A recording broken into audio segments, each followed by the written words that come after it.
Right. ఇప్పుడు ప్రస్తుతం మనతో పాటు ప్రజానాట్య మండలి పల్లె నరసింహ అన్న ఉన్నారు. అన్న, ఆపరేషన్ కాగారు మీద ఒక పాట. ఓకే, ఆపరేషన్ కాగారు మీద ఈరోజు అన్ని వామపక్ష పార్టీలతో పాటు ప్రజాస్వామ్యాన్ని ప్రజల హక్కులను కాపాడేటువంటి గొంతులన్నీ తెలంగాణలో కోరుకుంటున్నాయి. ఆ సందర్భంగానే ఈరోజు అంటే ప్రశ్నించేటువంటి వ్యక్తులను ఎక్కడైతే ఉంటారో వాళ్ళందరినీ అంతం చేయడానికి ఈ యొక్క ప్రభుత్వం పూనుకున్నటువంటి కుట్రలో భాగంగానే ఈ ఆపరేషన్ కాగార్ అని ఉన్నది. ఇదివరకు రచయితల మీద, కవుల మీద, కళాకారుల మీద మోడీ ప్రభుత్వం అనేక దాడులు చేసింది. అయినా మొక్కమని ధైర్యంతో పాట ఎప్పుడు ప్రజల వైపే ఉంటున్నది. దాంట్లో భాగంగానే ఈరోజు కూడా మనం ఇందిరా పార్క్ దగ్గర మన ప్రజానాట్య మండలి కళాకారులం, తెలంగాణ ప్రజానాట్య మండలి కళాకారులము పాల్గొనడం జరుగుతున్నది.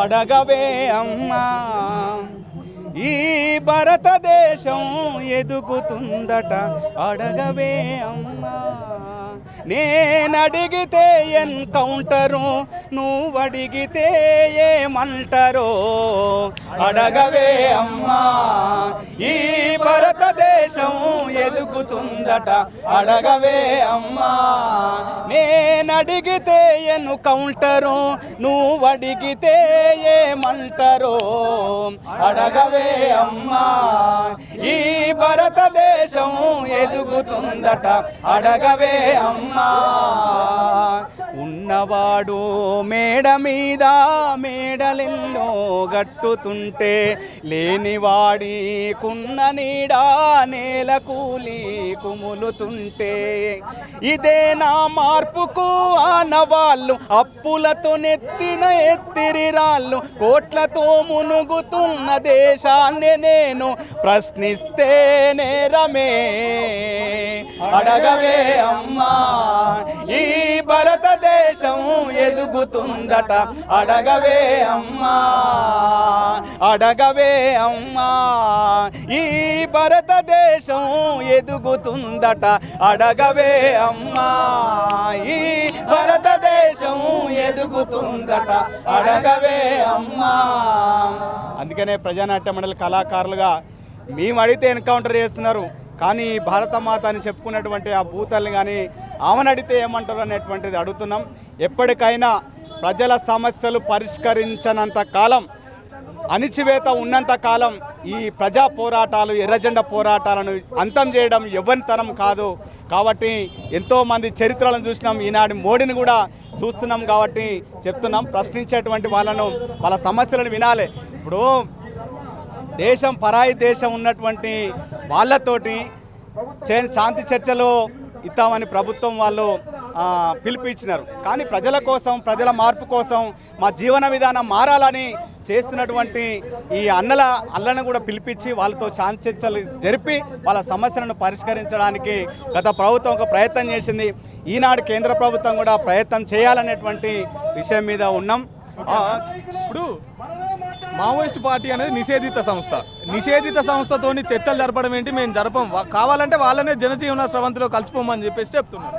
వాళ్ళు పోదామని ఒకవేళ వచ్చినా కానీ వాళ్ళని ఎన్కౌంటర్ చేసి చంపి మేము చంపినాం అనే సంఖ్య చెప్తున్నారు. వాళ్ళు రావడానికి ఇక్కడ వాళ్ళ సమస్యలు చెప్పుకోవడానికి జనసేన సంతిలో వాళ్ళ సమస్యలను వినడానికి వాళ్ళు సిద్ధంగా లేరు. కాబట్టి మధ్యవర్తులు వాళ్ళకి సంబంధించినటువంటి వాళ్ళు పౌర హక్కుల సంఘంగా కానీ వాళ్ళకి సంబంధించినటువంటి ప్రజా సంఘాలు ఉన్నాయి, వాళ్ళతోటి చర్చలు చేయాలనేటువంటి ఆలోచనతోటి మనం సిపిఐగా మేము కూడా ఉన్నాం.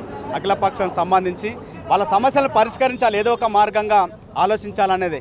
ఇంత ముందుకు శాంతి చర్చలు ఫెయిల్యూర్ అయినాయి, 2004లో కావచ్చు, అంత ముందు కావచ్చు. ఈసారి మీ డిమాండ్లను ప్రభుత్వం అంగీకరిస్తుందా? ఈ శాంతి చర్చలు ఎట్లుండాలనుకుంటున్నారు? శాంతి చర్చలు సంబంధించి ఇప్పుడు సమాజం స్థాపన కోసం ఎర్రజెండా పోరాటాలు జరుగుతున్నాయి దేశవ్యాప్తంగా. అంటే ఒక మనిషి దోసుకొని సమాజం కావాలనుకుంటున్నాం, మా బతుకులు మారాలి, యువకులకు ఉద్యోగాలు కావాలన్నాం, రైతులకు గిట్టుబాటు ధర కావాలన్నాం, దాని తర్వాత అసమానత లేని సమాజం కావాలన్నాం, దళితులను ఇంకా ఏమంటారు చిన్న చూపు చూస్తున్నారు, బహుజనులను, వాళ్ళందరికీ ఒకటువంటి వాళ్ళకున్న హక్కులు కావాలని రాజ్యాంగం అమలు చేసినటువంటి హక్కులను కావాలని కోరుకుంటున్నటువంటి ఈ సందర్భము, దాన్ని ఈ విధంగా మనం ప్రపోజల్ చేయడానికి ప్రభుత్వము చేసేటువంటి కార్యక్రమంలో వీళ్ళందరూ అణచివేయబడ్డ వాళ్ళంతా సమస్యలు చెప్పుకునేటువంటి హక్కు ఉన్నది. కాబట్టి వాళ్ళ హక్కు చెప్పుకోవడానికి కూడా ప్రభుత్వం ఒక ఆశ అంటే ఏమంటారు వాళ్ళందరినీ పిలవాలనేటువంటి ఆలోచనతో మేము కూడా ప్రజానాట్య మండలిగా కోరుతున్నాం. ప్రభుత్వాలు కూడా గతంలో ప్రయత్నం చేసినాయి మీరు అన్నట్టు, కానీ కాలేదు అవి. కానీ ఈ పార్టీ అయిదామని వాళ్ళే సిద్ధంగా వాళ్ళు లెటర్ ప్రకటించినారు నిషేధిత సమతైన. కానీ నేను అనేది ఏంటంటే దేశంలో ఉగ్రవాదంలో చేసేటువంటి దేశం మీద దాడి వాళ్ళతో చర్చలు జరుపుతున్నారు, వీళ్ళకు కూడా ఒక అవకాశం ఇవ్వాలని మేము జనజీవన స్రవంతిలో ఉన్నటువంటి వాళ్ళకు కానీ బయటికి రావాలని కూడా కోరుకుంటున్నాం. సిపిఐ పార్టీగా కళాకారులను కూడా. ఓకే, ఇప్పుడు మావోయిస్టులకు ఇబ్బంది వచ్చింది అన్నసరికే మీలాంటి వాళ్ళు రోడ్ ఎక్కినారు. కానీ మావోయిస్టుల వల్ల చాలామంది పోలీసులు కావచ్చు, చాలామంది ఆదివాసులు చనిపోయినారు, అప్పుడు ఎటు పోయిరు వీళ్ళంతా అని చెప్పేసి మాట్లాడుతున్నారు. అప్పుడు వాళ్ళు మేము చర్చలకు వస్తామని వీళ్ళు అనలేదు.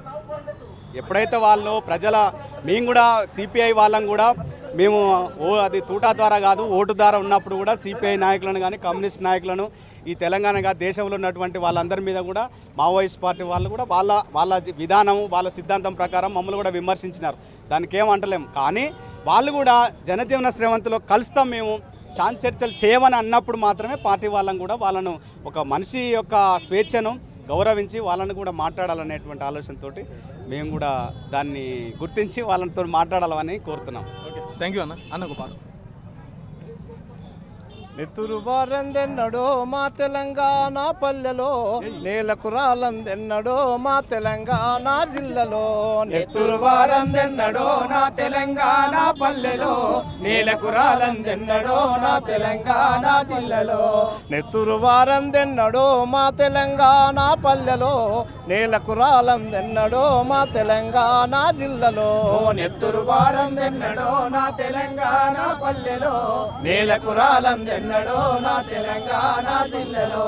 మట్టి ముద్దలతో పెట్టిన గోడలు, గూన పెంకలతో అల్లిన గుడిసెలు, గూన పెంకలతో అల్లిన గుడిసెలు, గూన పెంకలతో అల్లిన గుడిసెలు. మట్టి ముద్దలతో పెట్టిన గోడలు, గూన పెంకలతో అల్లిన గుడిసెలు, గూన పెంకలతో అల్లిన గుడిసెలు, గూన పెంకలతో అల్లిన గుడిసెలు. ఊరి నడమ పోలీసు టానలు, పొగరు పట్టిన దొరల గడీలు, పొగరు పట్టిన దొరల గడీలు, పొగరు పట్టిన దొరల గడీలు. మీ సమ్మలిసిన నేరమే నా తెలంగాణ పల్లెలో, మిరుగురు మెరిసిన నేరమే నా తెలంగాణ జిల్లలో. నెత్తురు బారందెన్నడో నా తెలంగాణ పల్లెలో, నేలకు రాలందెన్నడో నా తెలంగాణ జిల్లలో. నెత్తురు బారందెన్నడో నా తెలంగాణ పల్లెలో, నేలకు రాలందెన్నడో నా తెలంగాణ జిల్లలో. నెత్తురు బారందెన్నడో నా తెలంగాణ పల్లెలో, నేలకు రాలందెన్నడో నా తెలంగాణ జిల్లలో. దళితవాడలో డప్పు మోగిన, గొల్లవాడలో లొల్లి బుట్టిన, గొల్లవాడలో లొల్లి బుట్టిన, గొల్లవాడలో లొల్లి బుట్టిన. దళితవాడలో డప్పు మోగిన, గొల్లవాడలో లొల్లి బుట్టిన, గొల్లవాడలో లొల్లి బుట్టిన, గొల్లవాడలో లొల్లి బుట్టిన. కోయిలమ్మ ఒక పాట పాడిన, రామచిలక ఒక పలుకు పలికిన, రామచిలక ఒక పలుకు పలికిన, రామచిలక ఒక పలుకు పలికిన. కోయిలమ్మ ఒక పాట పాడిన, రామచిలక ఒక పలుకు పలికిన, రామచిలక ఒక పలుకు పలికిన, రామచిలక ఒక పలుకు పలికిన. ఆ కడుపుల తూట వేలరో నా తెలంగాణ పల్లెలో, తూర్పు ఎర్రగా మారెనా నా తెలంగాణ జిల్లలో. నెత్తురు వారం ఎన్నడో నా తెలంగాణ పల్లెలో, నేలకు రాలం ఎన్నడో నా తెలంగాణ జిల్లలో. ఈ విధంగా తెలంగాణ ప్రజానాట్య మండలి కగార్ ఆపరేషన్కు వ్యతిరేకంగా శాంతి చర్చలు జరపాలని మరి ప్రభుత్వాన్ని డిమాండ్ చేస్తూ ప్రజలను చైతన్యవంతం చేయడం కోసం తెలంగాణ ప్రజానాట్యం మా వంతు కర్తవ్యంగా మేము భాగస్వాములు అవుతున్నాం. థ్యాంక్ యూ అన్న. ఎవరో ఈ వీడియోలు